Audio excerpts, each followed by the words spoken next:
हरिओम। मैं श्रीकांत शर्मा आज पुष्कर नवांश से बनने वाले राजयोगों के बारे में बताता हूँ। जैसा कि नवांश कुंडली में 109 नवांश होते हैं, जिसमें से 24 नवांश पुष्कर नवांश की कैटेगरी में आते हैं। आज हम पुष्कर नवांश को देखने का आसान तरीका बताऊंगा, जिससे आप आसानी से अपनी कुंडली में देख सकते हैं कि कौन सा ग्रह हमारा पुष्कर नवांश में गया हुआ है। पुष्कर नवांश में गया ग्रह जातक को आसानी से अपना रिजल्ट देता है और व्यक्ति को ऊंचाइयों पे ले जाता है, ऊंचे पद, मान, प्रतिष्ठा, सम्मान दिलाता है। पुष्कर नवांश में जितने अधिक ग्रह जाते हैं, नवांश कुंडली उतना अधिक मजबूत हो जाता है। लग्न कुंडली हमारे उतना ही मजबूत होता है जितना हमारा नवांश कुंडली में कोई ग्रह पुष्कर नवांश में जाता है। जिस व्यक्ति का जितना अधिक ग्रह पुष्कर नवांश में जाता है, उसकी कुंडली उतना अधिक शक्तिशाली हो जाता है। आज हम पुष्कर नवांश को उदाहरण कुंडली के द्वारा भी आपको समझाएंगे, जिससे कि आप आसानी से किसी भी कुंडली में नवांश कुंडली को देख करके ये पता कर सकते हैं कि कौन सा ग्रह पुष्कर नवांश में गया है। जैसा कि आपको लग्न कुंडली और नवांश कुंडली दोनों होना चाहिए। लग्न कुंडली, यहाँ पर लग्न कुंडली होगा और ये हमारा नवांश कुंडली होगा। यहाँ D9 को लेना है और इसको D1 को लेना है। तो लग्न कुंडली और नवांश कुंडली, जैसे नवांश कुंडली में तुला राशि है, तो लग्न कुंडली को देखना है। यदि तुला राशि में कोई ग्रह बैठा हुआ है और राशि कुंडली अर्थात लग्न कुंडली के 1, 5, 9 में भी वही ग्रह बैठा है, तो वह पुष्कर नवांश में चला जाता है। नवांश कुंडली में यह D9 है। नवांश कुंडली में कोई ग्रह धनु में बैठा हुआ है, तो लग्न कुंडली में देखें, अगर वह ग्रह 1, 5, 9 में गया है तो वह पुष्कर नवांश में होगा।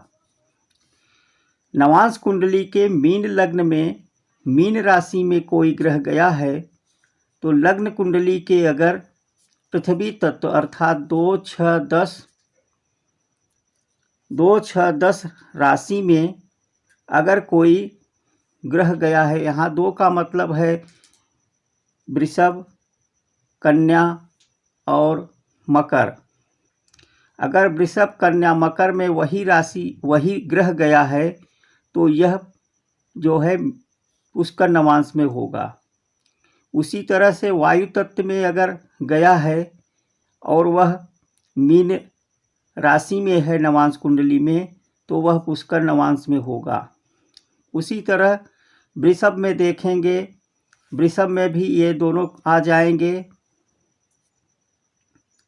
कर्क राशि में देखेंगे, अगर नवांश कुंडली के कर्क राशि में कोई ग्रह बैठा है और नवांश कुंडली के 4, 8, 12 राशि में कोई ग्रह बैठा है, 4 का मतलब कर्क, वृश्चिक और मीन में कोई ग्रह बैठा हुआ है वही ग्रह, तो वह पुष्कर नवांश में है।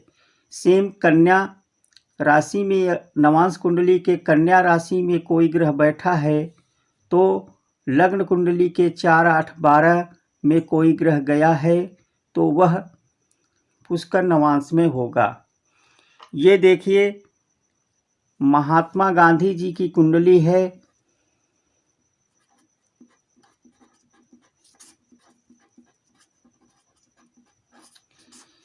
महात्मा गांधी जी की कुंडली है।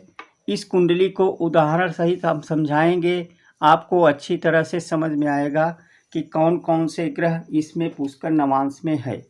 तो यहाँ पर सबसे पहले तुला लग्न को देखेंगे, तुला राशि को देखेंगे नवांश कुंडली में। तो तुला को देखिए, तुला में कोई नहीं है, इसे छोड़ दीजिए। फिर धनु में आइए, धनु में यहाँ गुरु बैठा हुआ है।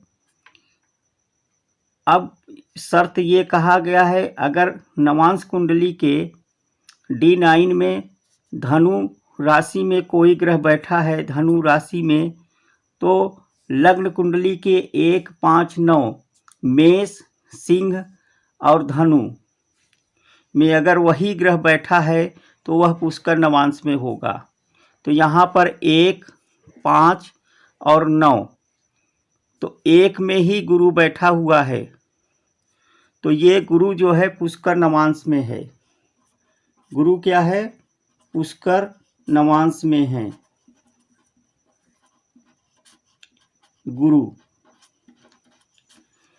उसके बाद ये पूरा हो गया। फिर उसके बाद मीन को चेक करेंगे। मीन में चंद्रमा है। अब चंद्रमा को देखेंगे लग्न कुंडली में क्या 2, 6, 10 या 3, 7, 11 में है। तो देखते हैं 2, 6, 10 में नहीं है। फिर उसके बाद 3, 7, 11 में देखेंगे, 3 में नहीं है, 7 में नहीं है, 11 में नहीं है।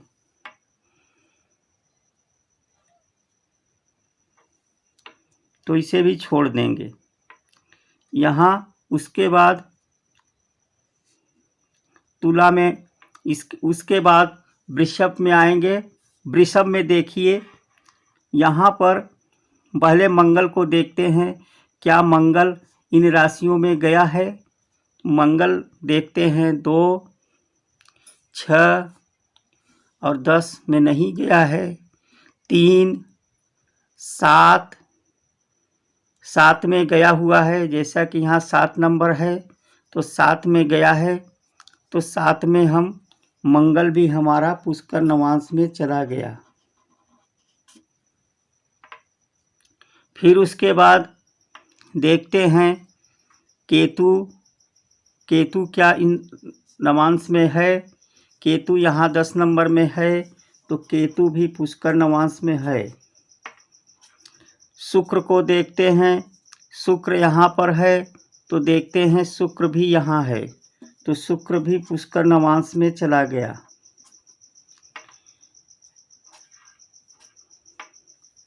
यहाँ पे मंगल, केतु और शुक्र ये तीनों पुष्कर नवांश में है।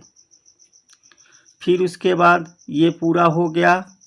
फिर कर्क में देखेंगे, कर्क में क्या कोई ग्रह बैठा हुआ है? नहीं बैठा है। कन्या में कोई ग्रह बैठा है? नहीं बैठा है। तो महात्मा गांधी जी के 4 ग्रह पुष्कर नवांश में चले गए।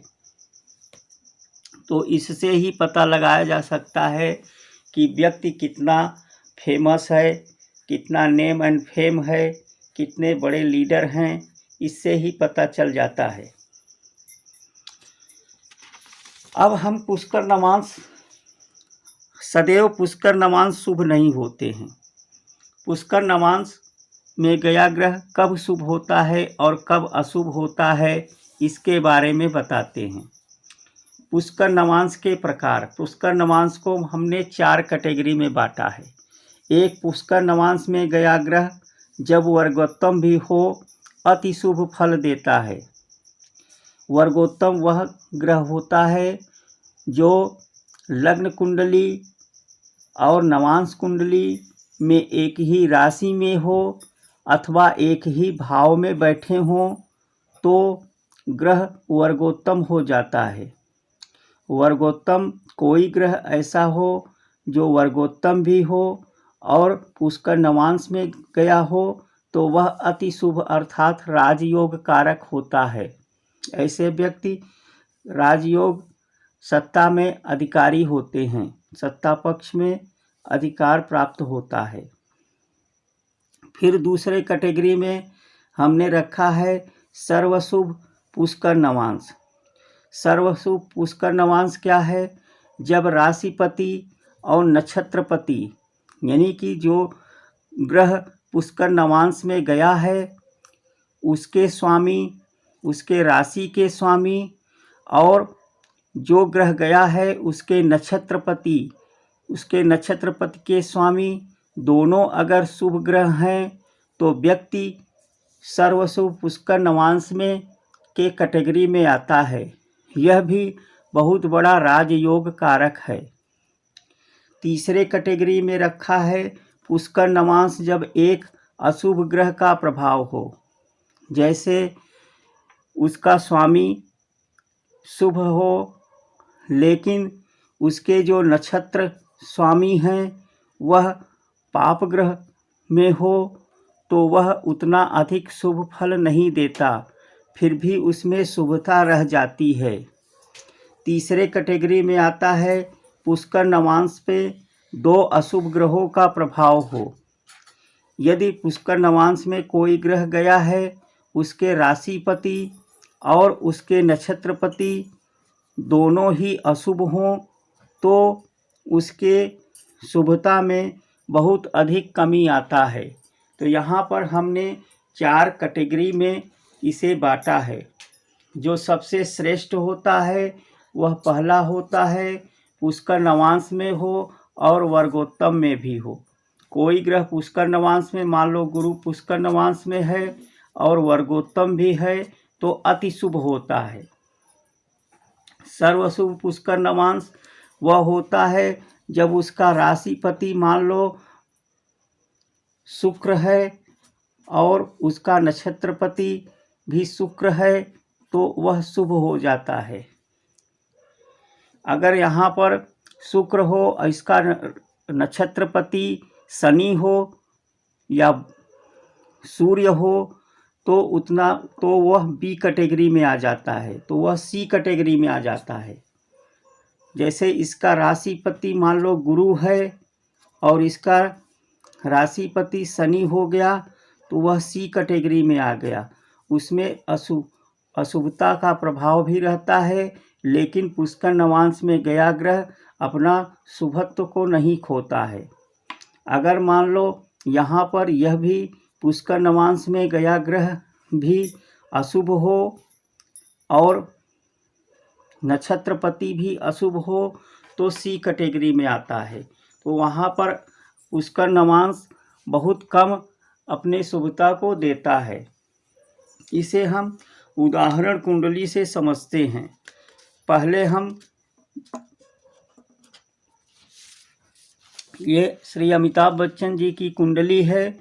इस लग्न में हम देखेंगे कौन कौन सा ग्रह पुष्कर नवांश में गया है। तो सबसे पहले पुष्कर नवांश में जाता है तो यहाँ से शुरू करेंगे। नवांश कुंडली में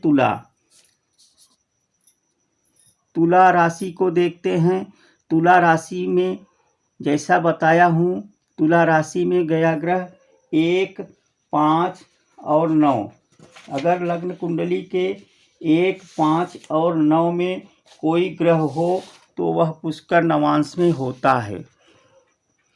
तो यहाँ पर देख रहे हैं जैसा कि यहाँ पे कोई ग्रह नहीं है, इसे छोड़ दो। यहाँ पर भी कोई ग्रह नहीं है, इसे छोड़ दो। फिर उसके बाद मीन में आते हैं। मीन में देखते हैं कोई ग्रह नहीं है, इसे छोड़ दो। फिर उसके बाद वृषभ में आते हैं। यहाँ वृषभ है, वृषभ में देख रहे हैं शुक्र है। अब देखते हैं वृषभ के सामने 2, 6, 10, 3, 7, 11 ये हमारा हाउस नहीं है, ये हमारा राशि है। पृथ्वी तत्व की राशि और वायु तत्व की राशियाँ।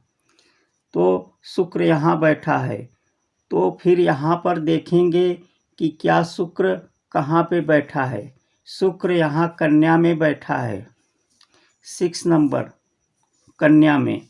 तो शुक्र क्या है, पुष्कर नवांश में गया। शुक्र क्या हो गया, पुष्कर नवांश में गया। जबकि यहाँ पर शुक्र यहाँ पर भी यहाँ 6वें नंबर 7वें में है, यहाँ 6ठे में है, तो यह जो है वर्गोत्तम नहीं है। फिर उसके बाद कर्क में चले जाते हैं। अब कर्क को देखते हैं। कर्क में हमारा गुरु है, गुरु को देखते हैं। गुरु यहाँ पर अगर 4, 8, 12 में बैठे हैं तो पुष्कर नवांश में होगा। तो क्या यहाँ पे 4, 8, 12 में बैठे हैं, यहाँ पर 4 में बैठा है, तो गुरु भी हमारा पुष्कर नवांश में चला गया। अब देखो ध्यान से, गुरु यहाँ पर कर्क राशि में है और यहाँ भी कर्क राशि में है, तो गुरु क्या हो गया, वर्गोत्तम हो गया। गुरु वर्गोत्तम हो गया। अब देखेंगे गुरु की राशि, गुरु के राशिपति, गुरु के राशिपति कौन है? गुरु के राशिपति चंद्रमा हैं। लग्न कुंडली में भी चंद्रमा है और नवांश कुंडली में भी चंद्रमा है।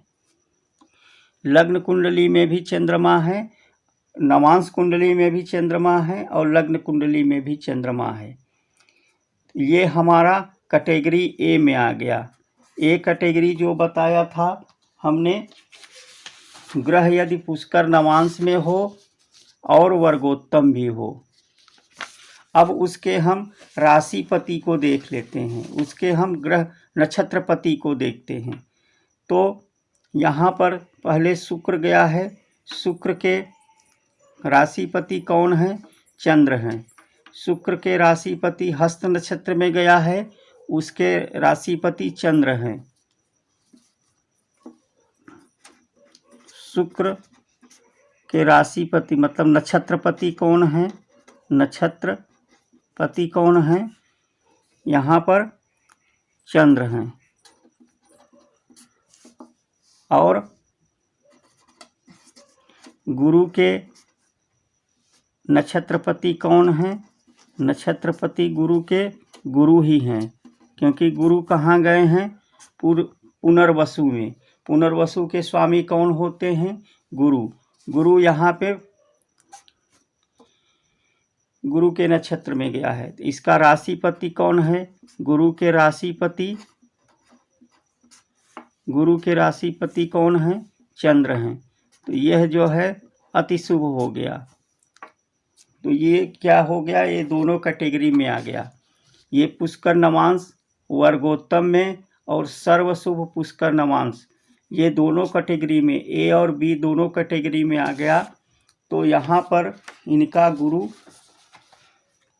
और शुक्र दोनों अति शुभ। यहाँ पर गुरु जो है ए और बी दोनों कैटेगरी में आ गया और ये हमारा बी कैटेगरी में आ गया, क्योंकि ये वर्गोत्तम नहीं है। तो ये हमारा अति शुभ पुष्कर नवांश में गया और ये अति शुभ पुष्कर नवांश में ए और बी दोनों में गया। अति शुभ पुष्कर नवांश में गया और वर्गोत्तम में भी गया। इस तरह से जैसा कि श्री अमिताभ बच्चन के जिंदगी में शुक्र की जब गुरु की दशा चली, तो गुरु की दशा में उन्होंने अपार सफलता प्राप्त किया। इस तरह से आप लोग अपने कुंडली में लगाइए और पुष्कर नवांश के बारे में जानिए। यदि पुष्कर नवांश वर्गोत्तम भी हो और पुष्कर नवांश में भी कोई ग्रह गया है तो अति शुभ फल देता है। वहीं पर सर्वशुभ पुष्कर नवांश में यदि कोई ग्रह पुष्कर नवांश में गया है और उसके नक्षत्र भी शुभ ग्रह हैं तो अति शुभ पुष्कर नवांश होगा। इन्हीं शब्दों के साथ हम विदा लेते हैं। हरि ओम।